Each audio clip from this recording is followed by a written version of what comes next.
솔로몬의 노래 중에 솔로몬이 지은 1500편의 노래 중에 최고의 노래, 아가서에 대해서 살펴보고 있고, 어제 오늘 이틀에 걸쳐서 아가서 전체를 보는데요. 어제는 아가서의 노래의 주인공이 되는 솔로몬 왕과 술람미 여인 간의 사랑 이야기를 통해서 하나님과 하나님의 백성, 그리스도와 교회의 관계의 사랑 관계에 대해서 보여주는 거다라고 얘기했는데, 어제는 솔로몬 왕에 대해서 솔로몬 왕이 술람미 여인을 향한 사랑의 고백 이야기를 주로 다뤘고요. 그리고 오늘은 반대로 술람미 여인이 솔로몬 왕에 대해서 어떻게 사랑 고백을 하는지 살펴봄으로 인해서 하나님의 백성들, 우리 교회인 우리가 어떻게 하나님에 대해서 그리스도에게 우리의 진솔한 최고의 사랑을 고백할 수 있는지를 살펴봤으면 좋겠는데, 오늘 본문에서는 술람미 여인이 마치 신부로서 신랑을 기다리는 자로서 그 신랑을 얼마나 사모하고 얼마나 사랑하는지, 그 사랑의 표현이 참 오늘날 우리들에게 그리스도를 우리가 얼만큼 사랑해야 되는지, 어떠한 사랑을 해야 되는지에 대해서 잘 표현한 것 같아서 사랑 이야기가 마음이 뜨거워지는 것 같아요.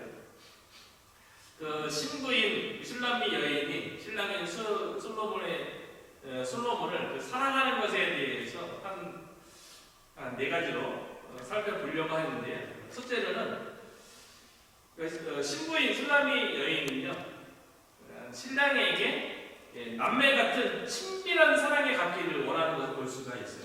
1절에 보면 내가 내 어머니의 젖을 먹은 오라비 같더라면 내가 밖에서 너를 만날 때에 입을 맞추어도 나를 업신여길 자가 없었을 것이라. 그러니까 그 술람미 여인이요, 신부로서 신랑인 솔로몬 솔로몬 왕을 애정 표현을 하고 싶은데, 약간 친밀하게 누가 보더라도 방해받지 않는 그 친밀한 관계 속에서 사랑을 나누고 싶어 해요. 그래서 그 신랑에 대해서 내 오라비였으면 좋겠다라고 이렇게 고백을 하거든요. 그 당시 고대 근동에서 바깥에서 가족 간에는 입맞춤으로 이렇게 서로 인사할 수 있고 애정을 표현할 수 있는데, 만약에 가족 간의 관계가 아닌데 서로 입맞추고 그러면 1절에도 보면 업신 여길 자가 없을 것이라. 업신 여기는 그런 모습이 있었던 거예요. 왜냐하면 한 여자가 누군가에게 이렇게 입맞춤을 하면, 잘못하면 가족 간의 관계의 애정 표현이 아니면 그 당시에는 창녀로서 아주 해픈 여인으로 경멸하고 멸시하는 그런 일이 있었는데, 그 신부인 술람미 여인이 신랑인 솔로몬에게, 그러니까 남매처럼 거리낌 없이 친밀하게 사랑을 나누기를 원하는 모습을 볼 수가 있는데요.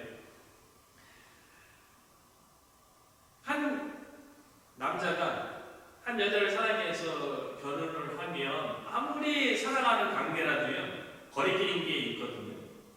서로 간에 눈치 보는 것도 있어요. 그래서 많은 사람들이 결혼을 해서 부부 간에 얼마나 친밀해졌는지를 얘기하는 것 중에 하나가 뭐냐면 그런 모습인 것 같아요. 서로 방구를 트는 모습. 그때 이제 가서야 친밀한 관계가 되었다는 것을 얘기하죠. 근데 가족 간의 관계에서는 이게 신부인 술람미 여인이 내 신랑인 솔로몬이 내 오라비였으면 좋겠다는 것은, 그 남매 간에는 한 부모님의 사랑을 받으며 동일한 환경 속에서 자라면서 때로는 같이 웃기도 하고 같이 울기도 하고 모든 그 세월을 함께 지나오잖아요. 그러면서 허물도 없고 서로의 볼고 다 이렇게 다 보고 또 서로 품게 되고, 그런 게 이제 가족 간의 관계인데, 그와 같이 친밀하기를 바란다는 거죠. 참 어떤 그 연예인 여자분 그런 얘기 하더라고요. 사랑해서 결혼을 했는데 그 남편에게 늘 좋은 모습을 보여주기 위해서. 근데 사실은 서로 사랑해서 결혼했으면 서로 간에 다 모두 있는 모습 그대로 사랑해서 결혼한 거 아니겠어요? 그런데 그 여자애는 얘기하는데 거의 뭐 10년 가까이 남편보다 늘 일찍 일어났다는 거예요. 그래서 생얼 얼굴을 보여주지 않는 거예요. 그래서 늘 화장을 하고 그러니까 잠옷바람이라든가 추리닝 그런 옷을 입은 모습을 신랑에게 안 보이기 위해서 그랬다는 거예요. 그런데 정말 친밀한 관계라면 있는 모습 그대로 누구의 시선 의식하지 아니하고 친밀한 사랑을 나누는 관계가 되어야 되는 거죠. 그러니까 신부는 신랑 신부님과 오라비 같이 누구의 시선 의식하지 아니하고 친밀한 사랑의 관계를 갖기를 원하는데요. 하나님도 우리와 더불어 어떤 꺼리낌도 없이 하나님은 우리의 있는 모습 그대로 우리의 연약한 모습, 우리의 부족한 모습 그대로 품어주시는 분 아니겠어요? 우리들도 하나님에 있어서 친근하게 우리에 있는 솔직하게 외식이나 가식으로 나가는 게 아니라 바리새인들과 서기관들은 하나님 앞에서 외식하는 모습, 겉으로 하나님 사랑하고 섬기는 모습 나갔지만 실제로 마음은 그러지 않았잖아요.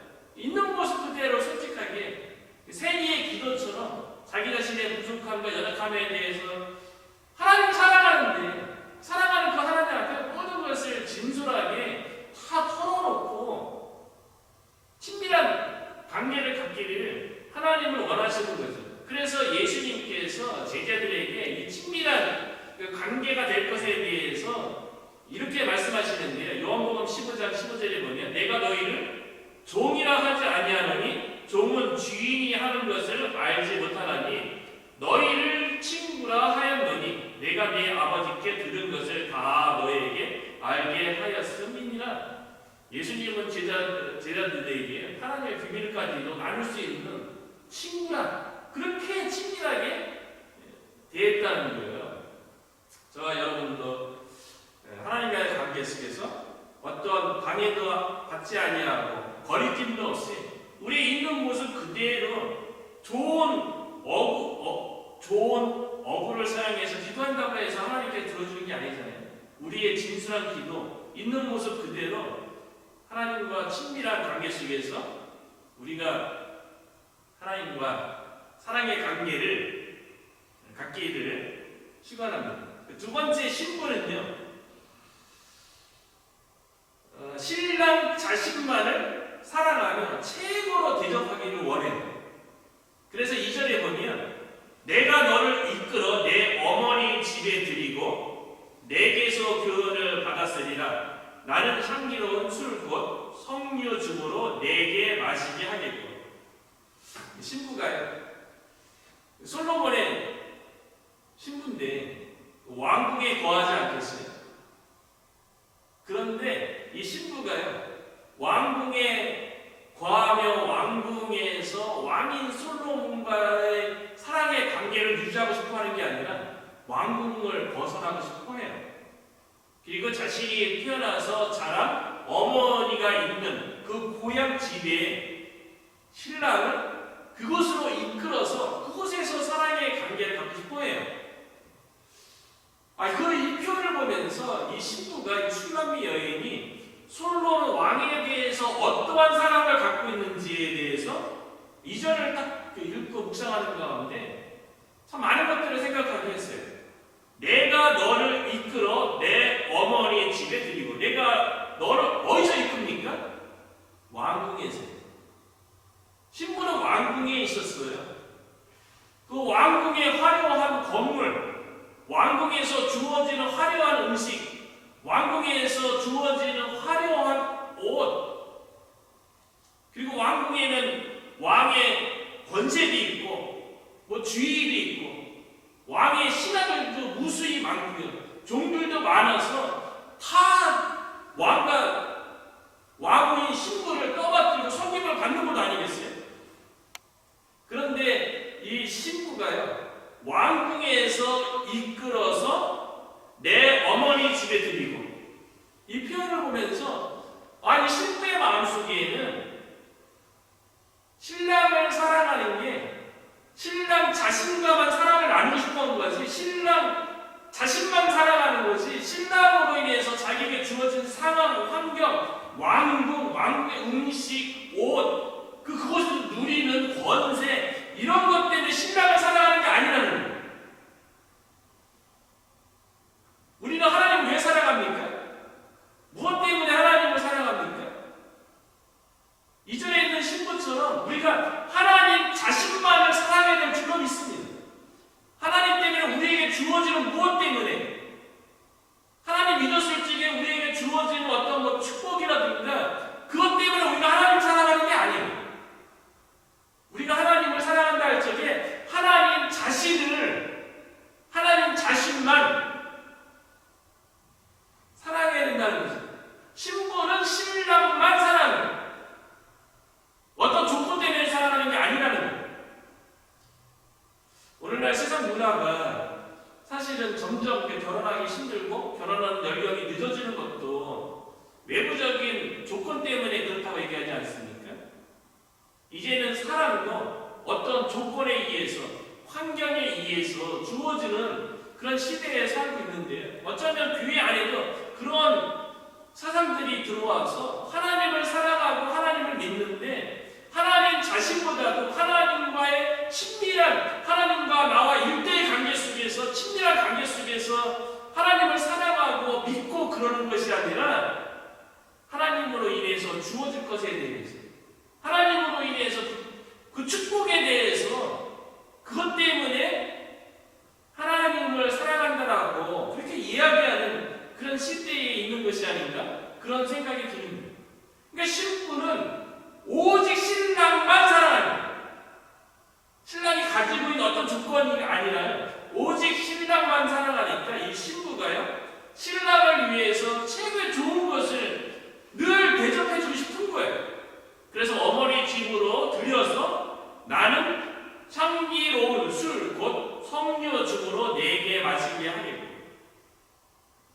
신부가 신랑을 얼마나 사랑하는지를 보게 되죠.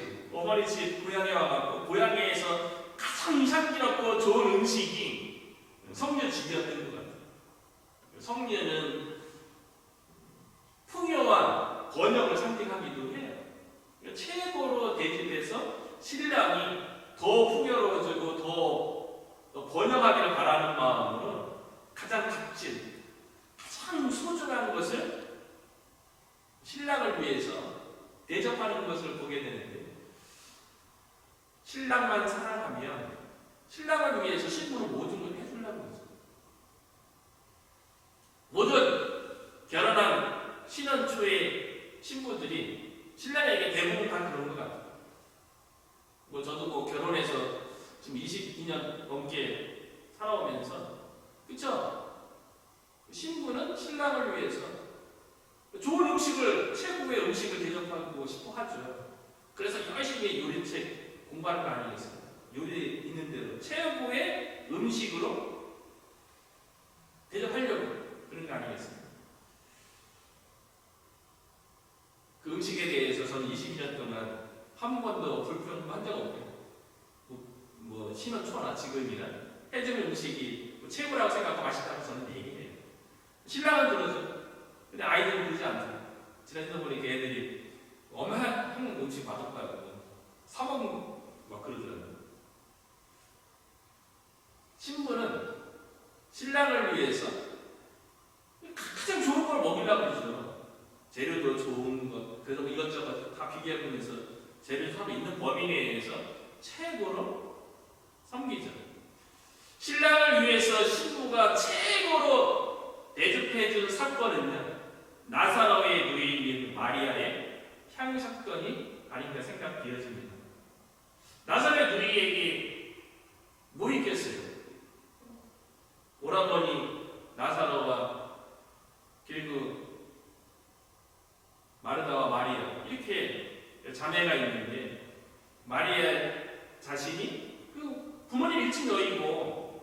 가난한 환경 속에서 살았음에도 불구하고 예수님을 사랑함으로 예수님을 위해서요. 자기가 가진 전부를 예수님을 위해서 쓰는 거예요. 대접하는 거예요. 그게 뭐였습니까? 예수님이 십자가를 지시기 전에 가장 좋은 것, 마리아에게 있어서 전부, 어쩌면 자기 자신이라고 할 수 있는 거죠. 약 300데나리온 상당의 값비싼, 오늘 본문에 나오는 향기로운 술이라고 했는데 값비싼 나드 향유를 예수님의 발에 붓고 머리카락으로 예수님을 닦아주잖아요. 예수님의 죽음을 본인은 몰랐지만 예수님의 죽음을 예비하는 아주 최고의 인간으로서 사랑을 표현할 수 있는, 어쩌면 마리아에게 있어서는 자기 인생 전부 모은 액수일수 있고요. 1년치 품삯이니까요. 자기 결혼 미천일 수도 있죠. 근데 그걸 다 포기하기까지 예수님에게 자기 자신 전부를 발에 붓는 최고의 대접을 보였어요. 신랑을 사랑하니까, 신랑만 사랑하니까. 저와 여러분도 신랑이신 예수 그리스도를 사랑하기 때문에, 예수님만 사랑하기 때문에 우리에게 있어서 가장 소중하다고 여겨지는 것을 최고의 것으로 예수님을 위해서 드려지고 섬기게 되기를 축원합니다. 세 번째, 이 신부는요, 신랑과의 이 사랑의 관계가 말로 하는 게 아니라 체험적인 사랑을 나누고 있다는 거예요. 기독교는 체험의 종교인 줄로 믿습니다. 다 모든 종교가 체험이 있는데 기독교는 진짜 체험의 종교예요. 기도에 들어가기 전에 제가 기도할 때도 고해서 성령에 대해서 기도했지만요, 하나님의 사랑의 확실한 증거로 우리에게 성령을 마음 가운데 보내주신 것 아니겠어요? 그 성령을 통해서 우리의 마음에 감동도 있고, 성령을 통해서 예수 그리스도의 십자가가 믿어지기도 하고, 그러니까 우리가 구원받고 하나님의 자녀가 되었고요. 성령님으로 인해서 성령이 다 믿어진 역사가 있고, 우리 마음 가운데 성령이 있기 때문에 하나님께서 우리에게 분부하신 사명도 다 기쁨으로 감당하게 되는 것 아니겠어요? 이 신부인 슐람미 여인이 솔로몬과의 사랑의 관계를요, 체험적으로 참 잘 묘사했는데 3절에 보니까요, 너는 왼팔로는 내 머리를 보이고 오른손으로는 나를 안았으리라. 왼팔로 팔베개 들고 오른손으로 폭 안을, 아주 그림체 언어로 상황이 참 눈에 선하게 묘사되어 있지 않습니까? 그러니까 신부인 슐람미 여인과 신랑인 솔로몬 왕의 사랑의 관계가요, 안아주고 품어주고 어루만져주는 실질적인 사랑이 느껴질 수 있는, 체험되어지는 사랑이었다는 거예요. 하나님의 사랑은 신랑이 신부를 팔베개하고 안아주는 것처럼 하나님께서 우리에게 베푸는 사랑은 그와 같은 사랑이라는 거예요. 하나님의 사랑이 어떤 관념적이고 인연적인 생각에 머무는, 실천되지 않는, 우리의 삶 속에서 체험되어지지 않고 눈에 보이지 않는 그런 사랑이 아니라 팔베개하고 오른발로 감싸주는, 그렇게 체험할 수 있는 사랑이라는 거죠. 그와 같은 하나님의 사랑을 잘 보여주는 게 저는 룻기라고 생각해요. 룻이 시어머니 나오미의 신앙을 따라서 이방 여인이었지 않습니까? 그런데 다른 나라에 가서, 베들레헴에 가서 시어머니를 들녘에 가서 이른 아침부터 저녁까지 이삭을 주어서 시어머니를 청성껏 섬기는 그 모습을 보면서요, 보아스가 들녘에 나왔다가 열심히 성실하게 이삭을 죽고 있는 룻에게 뭐라고 얘기합니까? 룻기 2장 10절에 보니까 내가 주 이스라엘 하나님의 날개의 밑으로 보호를 받으러 왔으니, 하나님께서 날개를 품어갖고 자기 백성에게 품어주는 거죠.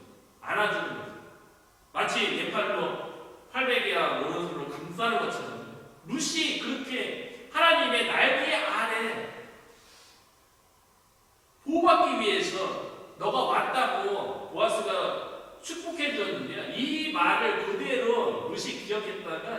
나중에 밀과 골이 추수하고 타작 마당에서 시어머니 나오미의 그 권면을 받아들여서 밤중에 보아스에게 청혼할 때 룻이 그대로 보아스에게 얘기하는데 룻기 3장 9절에 나는 당신의 여종이니 당신의 옷자락을 펴서 당신의 여종을 뽑으소서. 아주 시적이지 않습니까? 옷자락을 펴서 옷자락하고 날개하고 히브리 원문은 똑같아요. 번역의 날개와 옷자락으로 이전에 한번 설명했던 것 같은데요. 보아스의 옷자락으로 날개로 자기를 품어달라고. 보아스의 오른팔로 자신을 품어달라는 거죠. 안아달라는 거죠. 그 사랑이 실질적으로 룻에게 체험되어지는 게 결국은 보아스와 결혼을 해서 아비멜렉의 가문을 잇고 또 보아스를 통해서 다윗의 조상이 오벳을 낳게 되는 하나님의 구원의 역사 속에 쓰임받는 여인으로 하나님의 팔베개하고 감싸주시는 그 사랑을 실질적으로 룻이 체험한 거죠. 엘리야 선지자 같은 경우는 갈멜산에서 바알 선지자 450명과 아세라 선지자 400명 850대 1의 대결에서 승리한 다음에 그 산에서 승리하고 내려오면 산 아래에서도 또 하나님에 대해서 엘리야 선지자에 대해서 뭐 존중하고 막 그럴 줄 알았는데 그것이 아니라 아합왕의 왕후인 이세벨이 그 형편을 보고 신의 이름으로 엘리야 선지자를 막 저주하죠. 내가 반드시 죽이겠다고 얘기하니까 그 상황을 보고 엘리야 선지자가 광야로 도망가다가 하나님을 위해서 크나큰 승리를 했음에도 불구하고 한 여인으로 인해서 도망치는 자신의 처량한 모습 때문에 인간의 마음이 약한 거죠. 그래서 로뎀나무 아래에서 죽기를 청했을 적에 그때 하나님께서 어떻게 하셨습니까? 로뎀나무 아래에 누워서 자는 엘리야 선지자를 하나님께서 천사를 보내서 그를 어루만지는 천사가 어루만진다는 표현이 참 좋은 거예요. 천사가 지쳐서 낙담해서 실망해서 다 포기하고 그냥 자기나 자겠다는 각오로 로뎀나무에서 누워있는 엘리야 선지자를 품어준 거죠. 그 말 속에 어떤 의미가 있어요. 마치 그런 거죠. 어린아이가 뭐 넘어지거나 속상한 일이 있으니까 부모님이 어떻게 합니까?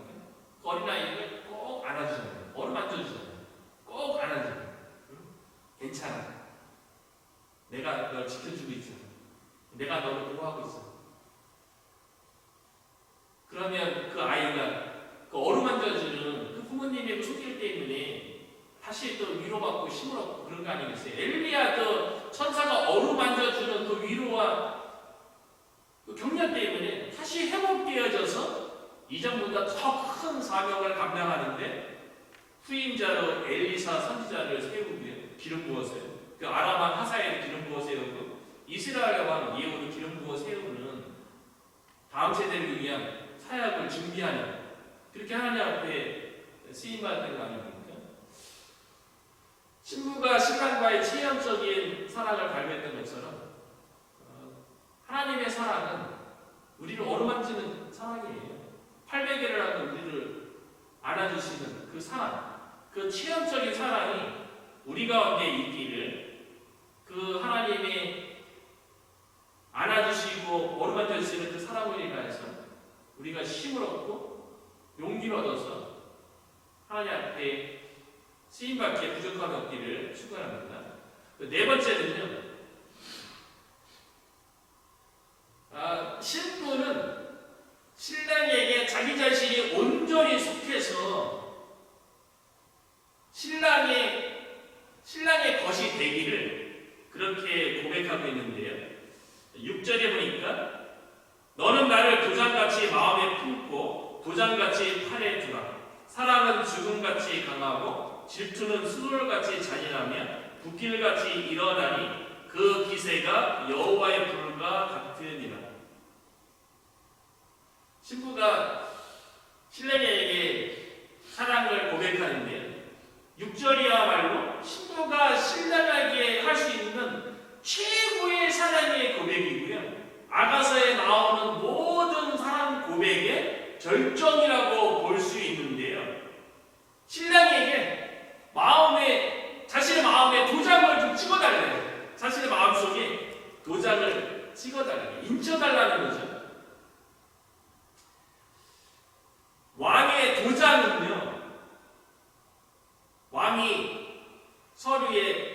문서에 도장을 딱 찍으면 그 도장에 인이 찍히면 인이 쳐지면 그 서류에 진실성, 권위를 부여해서 소유권을 주장하는 거거든요. 도장을 딱 찍으면 그 소유권을 이제 주장하게 되는 건데, 이거 오늘날도 아직 그 디지털 상에서도 그 도장이나 사인, 요즘은 뭐 사인으로 많이 대체되었지만 예전에 동사무소에 가면 서류를 띄면 다 직인이라는 게 찍히지 않습니까? 그게 인치는 거죠.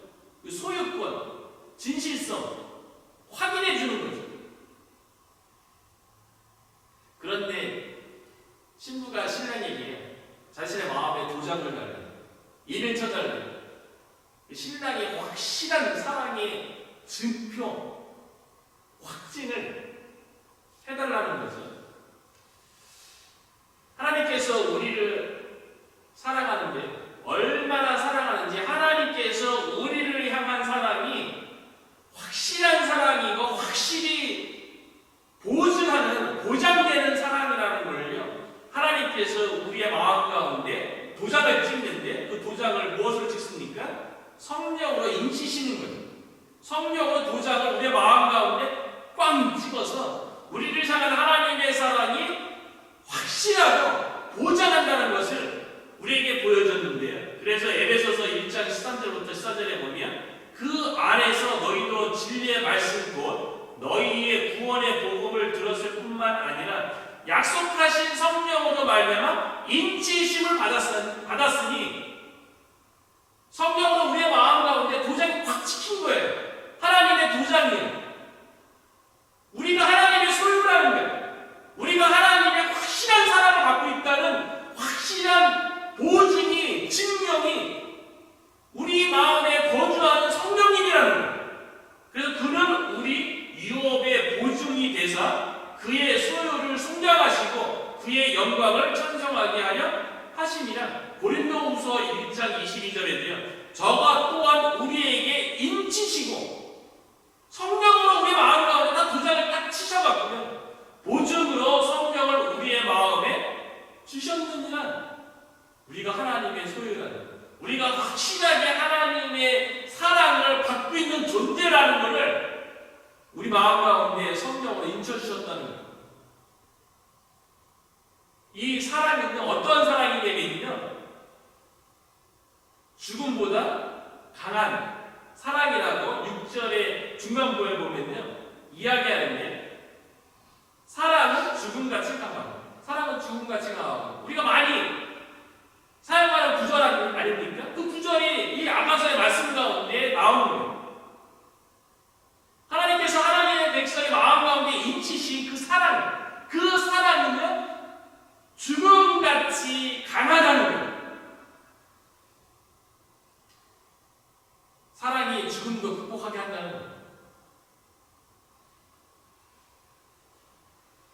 그 박정호 찬양 사역자가 간암이 온 간에 퍼져가고 간에 제대로 기능하지 못해서 죽을 수밖에 없는, 얼마 남지 않은 생명 가운데 살 길은 딱 하나인데, 자신의 간의 조직하고 같은 간을 이식받는 거예요. 그런데 그 간의 조직 그거를 이렇게 자신의 간하고 그 조직이 같은 사람이 세상에 누가 있겠어요? 가족밖에 없죠. 같이 피를 나는 가족이 조직이 가장 같겠죠. 그런데 박정호 찬양사역자의 딸이 자신의 간을 떼어주겠다는, 간 떼면 어떻게 됩니까? 자신의 간 기능이 줄어들고 잘못하면 죽을 수 있잖아요. 근데 가족이니까, 아빠를 사랑하니까 죽음의 위협이 있는 그런 상황이라 할지라도 자신의 간을 떼서 아버지에게 이식해 주잖아요. 근데 결국은 아버지도 이식받아서 그 간도 자란다는 거예요. 딸도 회복되었고, 그래서 아빠도 살고 딸도 사는, 인간의 사랑에서도요 죽음을 각오하면서까지 사랑을 하는데, 하나님께서 우리를 사랑하시는 그 사랑은요, 죽음을 각오하는 게 아니라 죽음으로써 사랑을 증명하죠. 그렇지 않습니까? 인간은 죽음을 각오하고 사랑하는 거지만 하나님께서 우리를 향한 사랑은 죽음을 각오하는 게 아니고 죽음으로써 사랑을 보여줬다는 거예요. 그래서 요한복음 15장 13절에 보면 사랑이 친구를 위하여 자기의 목숨을 버리면 이에서 더 큰 사랑이 없나니. 아까 예수님께서 제자들을 향해서 나의 친구라고 얘기하지 않았습니까? 그런 친구를 위해서 자기 목숨을 버리면 더 큰 사랑이 없다고 했는데 예수님께서는 죽음으로써 사랑을 보여주셨죠. 그것이 십자가에서의 죽음 아니겠어요? 십자가에서 사랑이죠. 우리 가운데 하나님께서 보여주신 사랑은 죽음같이 강한 것을 넘어서 죽음으로써 우리에게 사랑을 보여주셨다는 것에 대해서, 그 사랑을 우리가 잊고 있다는 것에 대해서 늘 기억하고 피값으로 얻은 우리의 생명을 주님을 위해서 귀하게 쓸 수 있는 저와 여러분 되기를 축원합니다. 마지막으로요, 신부는 이 신랑과의 사랑의 이 관계, 지금보다 강한 이 사랑의 관계가요, 한순간의 사랑의 관계가 아니라 영원하고 그 무엇으로도 끊어질 수 없는 사랑이라고 고백하고 있어요. 그래서 7절에 보니까요, 많은 물도 이 사랑을 끄지 못하겠고 홍수라도 삼키지 못하나니 사람이 그의 온 가산을 다 주고 사랑과 바꾸려 할지라도 오히려 멸시를 하느니라. 하나님께서 우리를 향한 사랑은 죽음까지도 감사하면서 보여주신 십자가의 사랑인데요, 이 사랑이 그로 끝나는 것이 아니라 그 죽음을 넘어서는 그 사랑이 우리 가운데 있는데, 이것은 세상의 그 무엇으로도 끊어지지 않고 세상의 그 무엇으로도 삼켜지지 않는 영원한 사랑이라는 거예요. 얼마나 놀라운 사랑입니까? 죽음으로써 보여준 그 사랑이요, 결코 끊어지지 않는데요. 어쩌면 우리 가운데 고난이 있을 수 있고 고생이 있을 수 있고 힘듦과 어려움이 있을 수도 있지요. 근데 그런 것들이 하나님의 그 사랑에서 우리를 끊을 수 없대요. 하나님은 여전히 변함없이 영원히 죽음과 같은 사랑으로 우리를 사랑하고 있다는 거예요. 이것이 얼마나 감사하고 놀라운 축복입니까? 그래서 사도 바울이 로마서에서 그 하나님의 이 사랑이 얼마나 크고 깊고 넓은지에 대해서 말씀하고 있는데요. 그러나 이 모든 일에 우리를 사랑하시는 이로 말미암아 우리가 넉넉히 이기느니라. 하나님의 그 사랑, 죽음처럼 강한 그 사랑 때문에 우리가 넉넉히 모든 일들에 대해서 이기는 거예요. 그 사랑이요. 우리를 공격하고 우리를 넘어지게 하는 일들이 무엇입니까? 우리 안에 죽음보다 강한 사랑이 있는 것을 믿으시기 바랍니다. 그 사랑 때문에 우리가 이기는 거예요. 내가 확실하노니 사망이나 생명이나 천사들이나 권세자들이나 현재 일이나 장래 일어날 일이나 능력이나 높음이나 기쁨이나 다른 어떤 피조물이라도 우리를 우리 주 그리스도 예수 안에 있는 하나님의 사랑에서, 오늘 본문에 있는 죽음보다 강한 그 사랑, 하나님의 사랑에서 끊을 수 없으리라.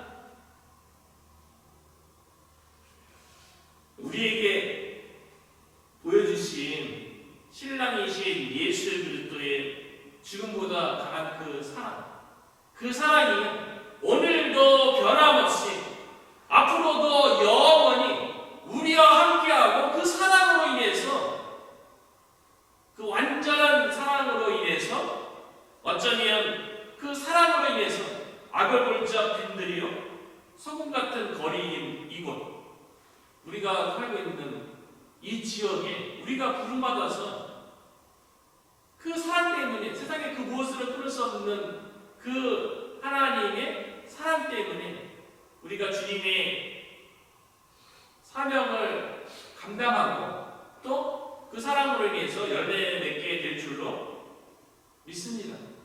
그렇게 되기를 축원합니다.